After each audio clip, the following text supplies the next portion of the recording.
Leclerc didn't lose Miami on track. He lost it hours later when the FIA dropped a 20-second penalty that completely rewrote Ferrari's race and exposed a problem that could destroy their entire season. From 6th to 8th, from damage control to full collapse. And here's the part almost nobody saw coming. This didn't happen during the race. It happened on the final lap, in changing conditions under pressure, when one tiny decision crossed an invisible line the FIA was watching all weekend. 9 penalties, multiple investigations, 0 tolerance, and Leclerc walked straight into the harshest one of them all.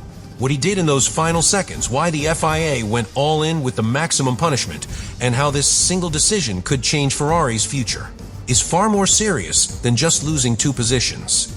Subscribe now because this story only gets worse from here. At first, it didn't look like a disaster. Leclerc crossed the line in 6th place, right in the middle of a tight group, just behind Verstappen and Russell. After an entire race distance, the gap between them was less than a second. That tells you everything about how close this race really was. Ferrari wasn't dominating, but they weren't out of it either. They were right there, fighting, holding position, staying in the points. And in a chaotic race like Miami, that matters. Because this wasn't a clean weekend. From the very beginning, the race was unstable. The start was chaotic, positions changed instantly, and drivers were forced into aggressive battles from the first corner. Leclerc was part of that.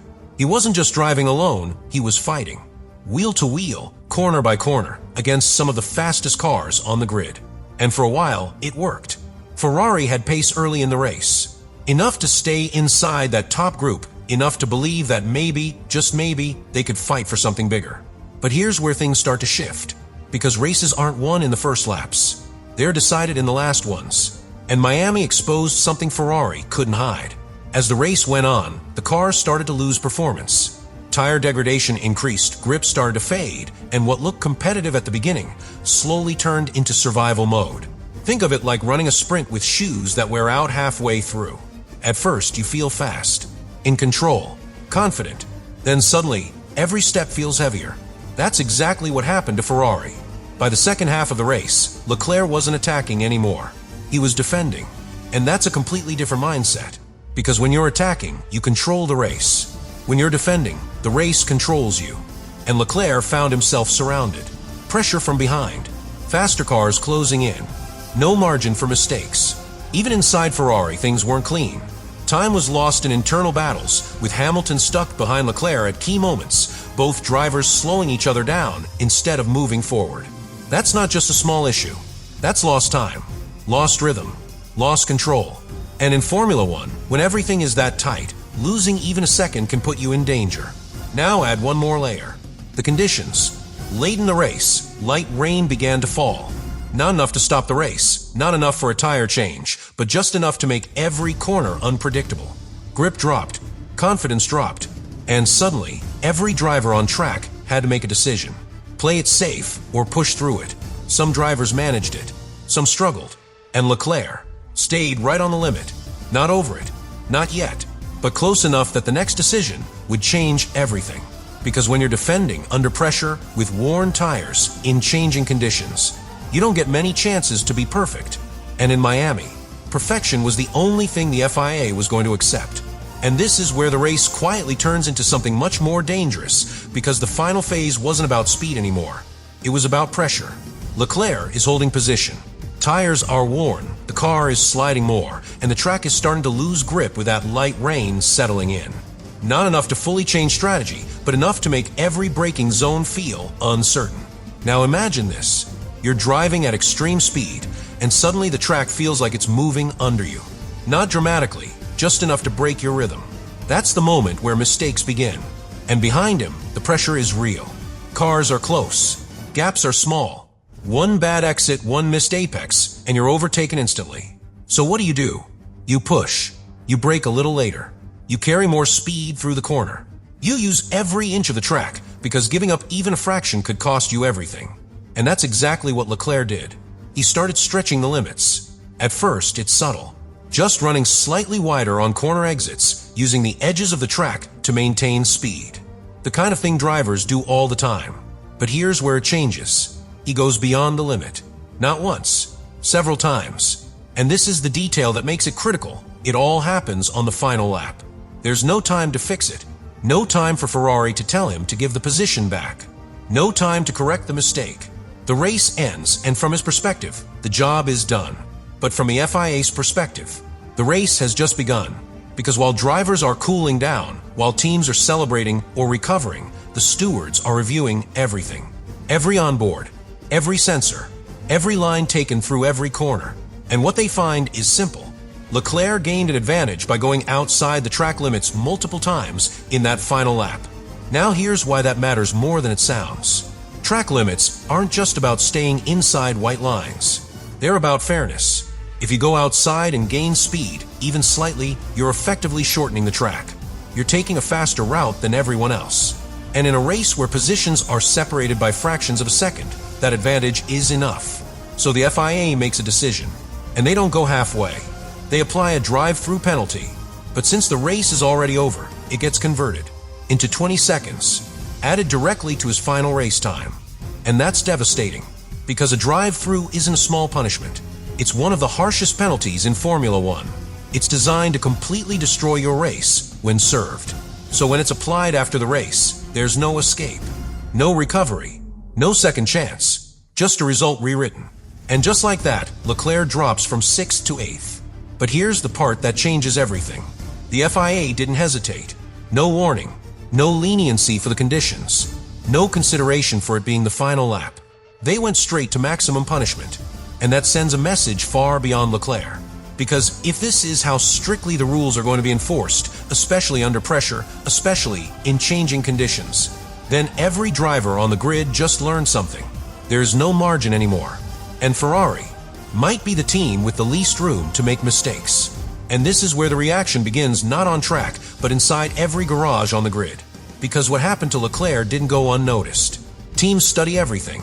Every penalty, every decision, every pattern in how the FIA applies the rules. And Miami gave them something very clear. There's no flexibility anymore. We're talking about a weekend where penalties were everywhere. Investigations in multiple sessions, drivers constantly being reviewed, and at least 9 separate FIA actions across the weekend. That's not normal. That's a shift. And when enforcement becomes that strict, the entire way teams approach racing changes overnight. Now think about Ferrari in that environment. They're already under pressure. They brought one of the biggest upgrade packages of the weekend, 11 updates, more than anyone else. And the result? 6th and 7th on the road. Then 8th after the penalty. That's not just disappointing. That's exposure. Because it shows something deeper than performance. It shows that even when Ferrari tries to push forward, they're still vulnerable when things get messy. Now compare that to Mercedes. Fewer updates, cleaner execution, no critical mistakes when it mattered. Or McLaren, consistent, controlled, applying pressure without crossing the line. Ferrari, on the other hand, fighting internally, losing time between teammates, struggling with tire degradation. And then under pressure, making the one mistake that the FIA is no longer willing to forgive. That's a dangerous combination, because Formula One isn't just about speed. It's about control under pressure. And right now, Ferrari doesn't fully have that. But here's where it gets even more uncomfortable. Other teams now know it. They've seen Leclerc forced into defending. They've seen Ferrari lose performance in the second half of races. They've seen how close they operate to the limit when the pressure rises. So the strategy becomes obvious. You don't need to overtake immediately. You stay close. You apply pressure. You wait, because sooner or later, Ferrari will have to push beyond the limit again. And now, everyone knows what happens when they do. The penalty comes, and it's not small. It's race-defining. That's the real consequence of Miami. Not just what Leclerc lost, but what every rival learned. Because from this point forward, Ferrari isn't just fighting for positions. They're fighting against a system where even the smallest mistake gets amplified. And in that kind of environment, pressure becomes a weapon. And Ferrari just showed they can be broken by it. And now we get to the part that Ferrari cannot ignore, because this is where the damage goes beyond Miami. This penalty didn't just change a result. It changed the way Ferrari has to race from this point forward. Because now, every single decision Leclerc makes under pressure carries a memory. That final lap, that loss, that 20-second hit that came after everything was already finished. And that memory is dangerous, because Formula One drivers rely on instinct. Everything happens in fractions of a second. You don't calculate every move, You feel it, you react, you commit. But what happens when that instinct is no longer clean? What happens when, in the back of your mind, there's a voice reminding you, go too far, and it's gone? You hesitate, just a fraction. But at this level, that fraction is everything. Now imagine the next race. Same situation, tight battle, worn tires, someone right behind. Leclerc approaches a corner where, in Miami, he went just beyond the limit. This time, does he take that same line? Or does he leave a margin? And if he leaves a margin, he loses speed. If he loses speed, he loses position. And if he loses position, the damage spreads again. That's how a single penalty starts affecting multiple races. Not because of the rule itself, but because of what it does to the driver. And it doesn't stop there. Ferrari as a team now has to react too. Do they tell Leclerc to be more conservative? Do they prioritize safety over aggression? Do they accept losing positions early just to avoid penalties later? Every one of those choices has a cost. Because if you play it safe in Formula One, you don't win. But if you push too hard, Miami happens again. That's the trap. And right now, Ferrari is right in the middle of it. But here's the final piece, the one that connects everything. Look at the championship. After Miami, Leclerc is already behind the leaders, sitting in a position where every point matters if he wants to stay in the fight. And this penalty didn't just cost him points. It widened the gap. At a time where Mercedes is winning consistently, where McLaren is getting stronger, where rivals are making fewer mistakes. Ferrari cannot afford losses like this. Not now. Not if they want to stay relevant in the championship. So what did the FIA really do in Miami? They didn't just penalize Leclerc for track limits. They forced Ferrari into a position where every future race becomes a balancing act between risk and survival.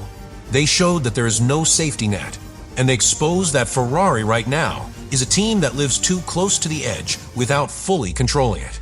That's why this is bigger than a 20-second penalty. Because the real impact isn't the positions lost in Miami.